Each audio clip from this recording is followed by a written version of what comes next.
কালু ঘটক এবার যে প্রস্তাবটা আনছে ওই পোলার লগে কিন্তু মায়ের বিয়া ফাইনাল করতে হইব।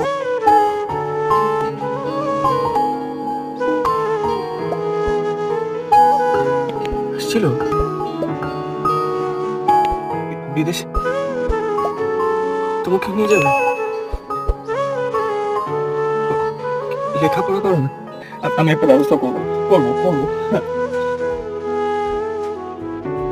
আমি জানি আমি জানি আমি জানি। ওরা আমাকে পছন্দ করে ফেলেছে। আগামী 10 দিন পর শুক্রবার বিয়ের দিন ঠিক করে ফেলেছে। আমি কি করব কিছু বুঝতে পারছি না। বিয়ের 3 দিন আগে আমরা পালাম। সকাল 7টায় তুমি স্টেশনে থাকবা, আমিও থাকবো। মায়া, আমি অনেক ভেবে দেখেছি আমাদের পালনটা ঠিক হবে না। মায়ের শরীরের অবস্থা বেশি ভালো না, মাকে শহরে নিয়ে চিকিৎসা করাইতে হবে।